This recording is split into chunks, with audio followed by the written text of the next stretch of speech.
Sean bienvenidos, estimados colegas, a su canal Genomiciencia, el canal donde usted aprende la naturaleza de lo que somos.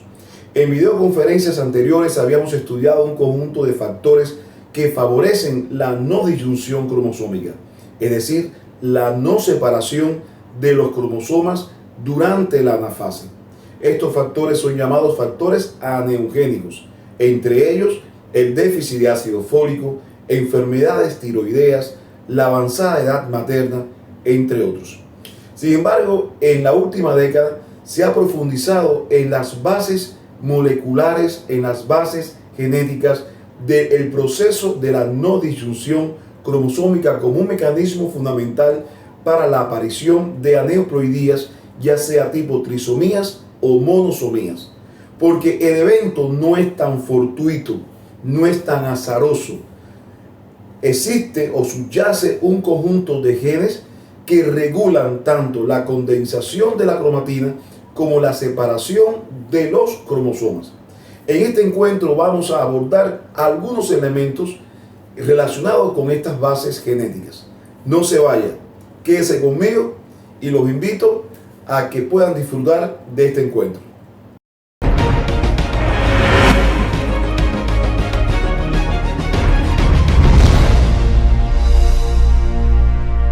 Bienvenidos al canal Genomiciencia, la naturaleza de lo que somos, con su anfitrión, el doctor en ciencias, Roberto Lardueit Ferrer. Genes que regulan la disyunción cromosómica.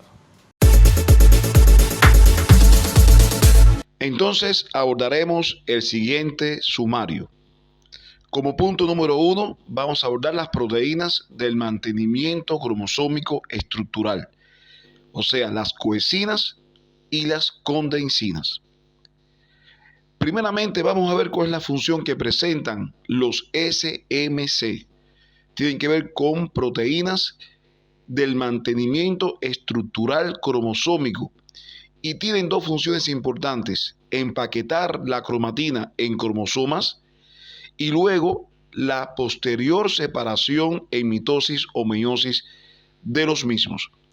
Es importante tener presente que resulta muy complejo, muy difícil separar toda la información genética del ADN durante la anafase si no está condensado, si no está compactado, si no está espiralizado la información genética, en este caso la cromatina, que en videoconferencias anteriores habíamos abordado que está formado por ADN enrollando un octámero de histonas, ¿verdad? Y que existe un nivel de compactación de la información genética a nivel de los cromómeros, de los cromonemas, que finalmente van a formar a los cromosomas. Este proceso de condensación, este proceso de espiralización está regulado por unas proteínas llamadas condensinas, y esas condensinas forman parte de los SMC, o sea, de las proteínas que regulan el mantenimiento estructural de los cromosomas. Por otra parte, cuando estos cromosomas se alinean en la placa ecuatorial de la célula, es necesario la separación, o sea, la disyunción de los cromosomas. Y en ello participan también un conjunto de genes que garantizan todo este proceso. De manera que las proteínas del mantenimiento estructural de los cromosomas están conformadas por dos actores principales: las coenzinas por una parte y las condensinas. Las condensinas hay dos tipos: la condensina 1 y la condensina 2. Sin embargo, las coenzinas son complejos proteicos formados por dímeros de proteínas SMC que pueden unirse al ADN por sus extremos globulares, o sea, por los extremos globulares de las coenzinas. Sin embargo, la condensina 1 y la condensina 2 participan en los procesos de compactación de los cromosomas. Pero ¿cuáles son las diferencias estructurales bioquímicas entre la condensina y la coenzina? La condensina está formada por 4 subunidades de proteínas SMC, 2 y 4, y proteínas asociadas que se encargan de cerrar o abrir el anillo que unirá longitudinalmente asas de cromatinas para condensar cada una de las cromátides hermanas. Sin embargo, la coesina está formada por 4 subunidades de SMC, 1 y 3, como si fueran anillos. Es regulada por proteínas asociadas de la familia SCC. Y ese anillo enlaza la cromatina de las 2 cromátides hermanas en el caso de la mitosis y de las 2 cromátides hermanas y los brazos en el caso de la meiosis, y las une para formar un cromosoma mitótico típico. Esta unión es más duradera entre la cromatina del centrómero que entre la cromatina a lo largo de los brazos cromosómicos. Y después vamos a ver por qué se produce la separación de las coesinas mucho más temprano en todo lo largo de las cromátides y se mantiene un conjunto de coesinas alrededor del centrómero. Aquí nosotros podemos visualizar bien las coesinas que se encuentran como si fuese un anillo rojo. Las coesinas garantizan la atracción a todo lo largo y ancho de la cromátide, como se puede visualizar con los anillos rojos. Y vamos a ver las condensinas, que son los anillos verdes, que garantiza el enrollamiento, la compactación, la espiralización, formando anillos de la cromatina que forman parte de ambas cromátides. En esta imagen nosotros podemos visualizar las diferencias entre la coesina y las condensinas. Aquí las coesinas están representadas por anillos de color azul que van a permitir bien la atracción de las cromátides de ambas cromátides hermanas.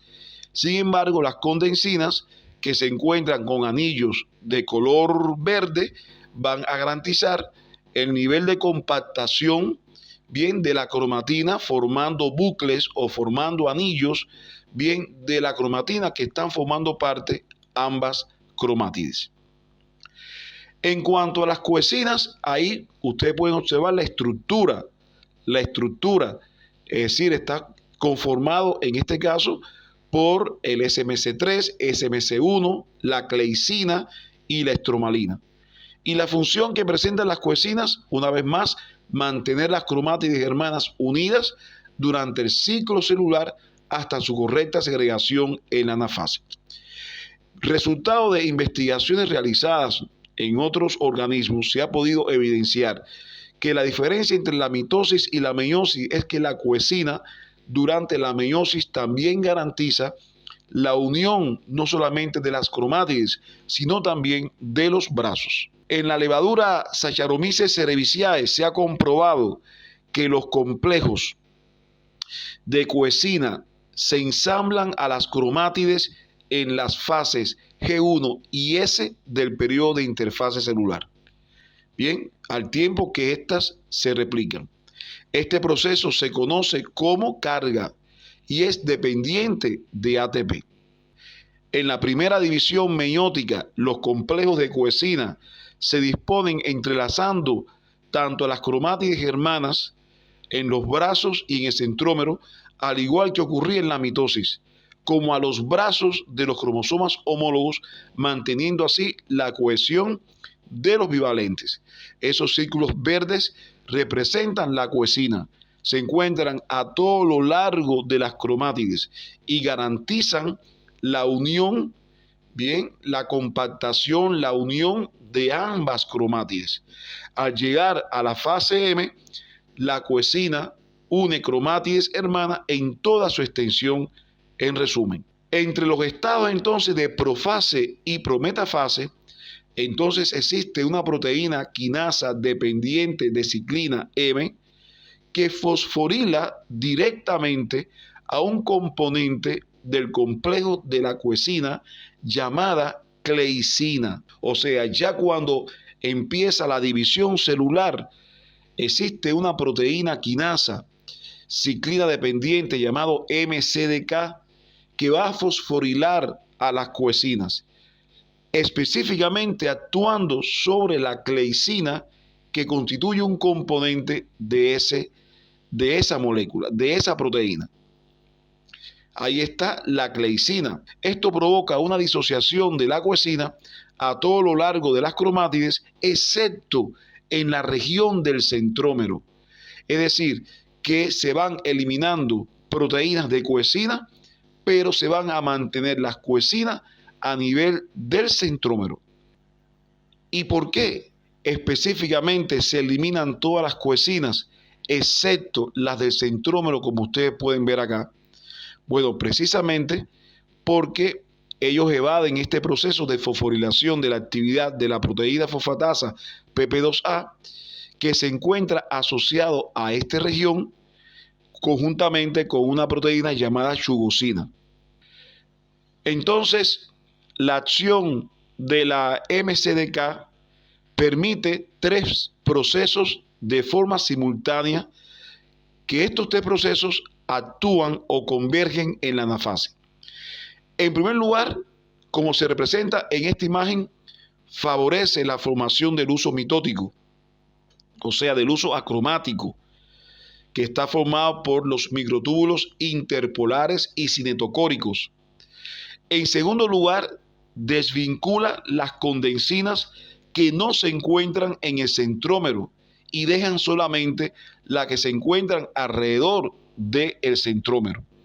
Y en tercer lugar, dispara la separación de la securina con la separasa, con el objetivo de que la separasa pueda dirigirse hacia el complejo chugosina PP2A. O sea que permite la separación y elimina el complejo chugosina PP2A, que mantenía los centrómeros unidos gracias a las coenzinas, y pueda comenzar entonces el proceso de anafase. Como ustedes pueden observar, es un proceso muy sincronizado. Estas tres etapas ocurren al mismo tiempo. O sea, en primer lugar, la formación del uso mitótico. En segundo lugar, desvincula las condensinas a todo lo largo y ancho de las cromátides, excepto en la región centromérica. Y en tercer lugar, dispara la separación del complejo securina, separasa. Las separasas van a unirse a la chugosina, que es lo que va a permitir la disociación del complejo chugosina PP2A, que recuerden que era la proteína que mantenía el proceso de tracción entre las dos cromátides, y cuando ocurre esta disociación del complejo chugosina PP2A, entonces comienza el proceso de migración de las cromátides hacia los polos de las células. Es un proceso sincronizado que está regulado genéticamente. ¿Qué sucede en la prometafase 2? En la prometafase 2 tardía de mamíferos, la interacción de los microtúbulos de polos opuestos con los cinetocoros hermanos genera tensión en el centrómero, desencadenando la deslocalización de la fosfatasa PP2A de los centrómeros, y en la transición metafase 2 a anafase 2, la separasa puede romper las uniones de las coenzinas centroméricas, que fueron las que estuvieron permanentemente hasta el último momento, provocando la segregación de las cromátides, al igual que ocurría en la mitosis. Haciendo un resumen de este proceso, el primer actor principal van a ser las quinasas dependientes de ciclina de la mitosis, o sea, los llamados MCDK.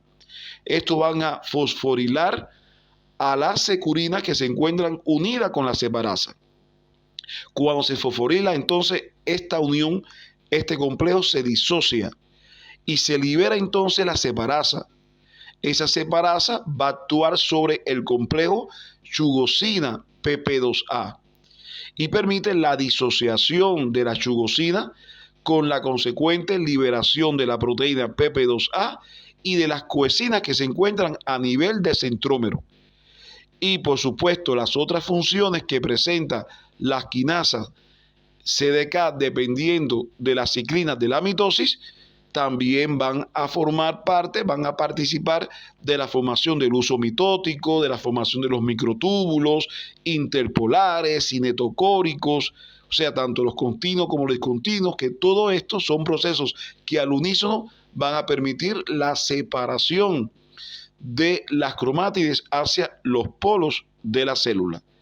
Y también es importante tener presente que estas proteínas MCDK no solamente van a a fosforilar, sino también van a permitir la eliminación de las coecinas a todo lo largo de las cromátides. Y ya finalmente, con la disociación del complejo chugosina PP2A, se garantiza entonces la eliminación final de las coecinas que se encuentran a nivel del centrómero. O sea que en este proceso de separación a nivel de la anafase se eliminan las coecinas que se encuentran a todo lo largo de la cromátide, excepto a nivel de centrómero. Y en un segundo paso, resultado en este caso de la fosforilación que experimenta la securina unido con la separasa, se logra su disociación, se libera la separasa se une al complejo chugosina PP2A, se permite la disociación de la chugosina, la disociación del PP2A y con ella la eliminación de las coecinas que se encuentran a nivel centromédica. En esta segunda parte de la videoconferencia vamos a abordar muy someramente algunos aspectos de las condensinas. La condensina está formada por las proteínas SMC2, SMC4, la gleicina y dos proteínas asociadas. Inicialmente habíamos estudiado que la condensación cromosómica resulta esencial por dos motivos importantes. La primera es compactar la cromatina para formar los cromosomas y permitir así formar una estructura robusta, compacta, segura, que permita soportar el estrés de la atracción al que se ven sometidos durante la segregación cromosómica. Es un mecanismo hasta de protección, porque la formación del uso mitótico está formado por microtúbulos. Recordar que los microtúbulos están formados por elementos que forman parte del citoesqueleto de la célula. Entonces ahí se generan fuerzas que pueden hasta provocar pérdida de material genético. Entonces, para tratar de que toda la información esté bien segura, tiene que estar compactada en unas estructuras llamadas cromosomas. Y de ahí la importancia de que existan estas proteínas que garantizan la condensación. Por otra parte, sería difícil pensar en una segregación correcta del ADN entre las células hijas si la cromatina estuviese descondensada por todo el núcleo. Se han descrito la acción de las condensinas y de las coecinas por separado, pero ambas actúan conjuntamente y de forma coordinada durante la división celular. Es decir, imaginemos todos estos procesos de manera muy sincronizada, al unísono, bien, para que todas estas funciones de la disyunción ocurran correctamente. Hemos concluido con esta videoconferencia de que a pesar de que existen factores aneugénicos, o sea, factores que favorecen el proceso no disyuncional, sobre el cual podemos establecer una estrategia de prevención primaria en personas jóvenes o en individuos que se encuentran en edad reproductiva. Existen todo un conjunto de elementos que subyacen al mecanismo de la no disyunción y que estos elementos son mecanismos genéticos. Importante que existe un conjunto de protagonistas que garantizan esta separación. Las condensinas, por una parte, que permite la condensación de la cromatina para la formación de los cromosomas, y las coecinas que van a garantizar en este caso la unión de las cromátides durante la interfase, la profase, la prometafase y por supuesto la acción de otros genes que tienen que ver con la síntesis de la quinasa dependiente de ciclinas que garantizan en este caso la fosforilación de un conjunto de complejos para que la separasa puedan actuar sobre la chugosina y la chugosina entonces disocie a la PP2A para la separación definitiva de las cromátides. Todos estos elementos, la chugosina, la separasa, la PP2A, son proteínas reguladas por genes, y si existen mutaciones o polimorfismos genéticos en dichos genes, por supuesto puede favorecer en gran medida el mecanismo de la no disyunción y la aparición de trisomías y monosomías. Con este encuentro nos despedimos, no sin antes invitarlos a estudiar todo lo relacionado con el tema de la no disyunción en los cromosomas sexuales, porque en la próxima videoconferencia vamos a repasar algunos de los mecanismos no disyuncionales que operan en los cromosomas sexuales X y Y. Hasta un próximo encuentro. De esta forma finalizamos la videoconferencia, no sin antes recomendarle que se suscriba al canal y si le gustó, regale un like.